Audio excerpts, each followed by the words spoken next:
స్వామి మాల వేసుకుంటే వావర స్వామికి పూజించకూడదంటారు, మరి అది నిజమే? దీనంత చండాలమైన విధానం ఇంకొకటి లేదు. రీసెంట్గా చూశాను, ఒక కాషాయపు రంగుని బట్టలు వేసుకొని నెత్తిన ముళ్ళు పెట్టుకొని వావర స్వామిని గనక వెళితే 41 రోజుల మండల దీక్ష ఎందుకు పనికి రాకుండా పోతుందనే నీచమైన విధానాన్ని మొదలుపెట్టాడు. మత విద్వేషాలు రెచ్చగొట్టాడు. ఇది మాత్రం వాస్తవం. ఏం తెలుసని వీళ్ళు మాట్లాడతారు? నేను అయ్యప్ప స్వామి మాల పడి పూర్తి చేసిన వాడిని. అయ్యప్ప జీవిత చరిత్ర తెలిస్తే వీళ్ళు మాట్లాడటం మంచిది, లేకపోతే నవరంధ్రాల్లో మైనం కూరుకొని మూసుకొని పక్కన కూర్చుంటే మంచిది. వావర స్వామి అయ్యప్పకి అత్యంత సహోదర భావమైనటువంటి స్నేహితుడు.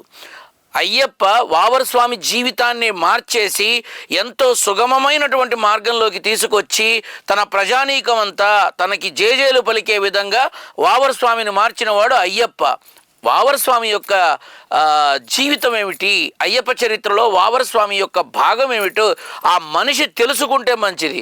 నోటికొచ్చినట్టు మాట్లాడి మనుషుల మధ్య చిచ్చులు పెట్టే కొన్ని మతోన్మాద కుక్కలు ఏవైతే ఉన్నాయో, కుక్కలు అని కూడా అనకూడదు, ఎందుకంటే కుక్కలు ఫీల్ అవుతాయి, ఎందుకంటే వాటికి విశ్వాసం ఉంది.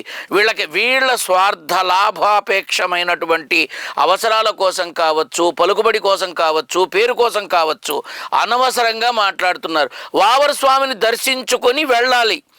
అయ్యప్ప మాల వేసుకున్న వాళ్ళు తొలుత వావర స్వామి దగ్గరకు వచ్చి విభూది జల్లి దర్శనం చేసుకొని తరువాత పేట్టతుళ్ళితో ఆట మొదలుపెట్టి అప్పుడు అయ్యప్ప స్వామి దర్శనం చేసుకోవాలి. ఇది విధానం. వీళ్ళు పుట్టకముందే అయ్యప్ప స్వామి యొక్క అవతారం పూర్తయింది. వీళ్ళు పుట్టి చావనే లేదు. వీళ్ళకెందుకో నాకు అర్థం కాదు. ఇది మాత్రం తప్పమ్మా. వావర్ స్వామి అయ్యప్ప జీవిత చరిత్ర చదివితే తెలుస్తుంది.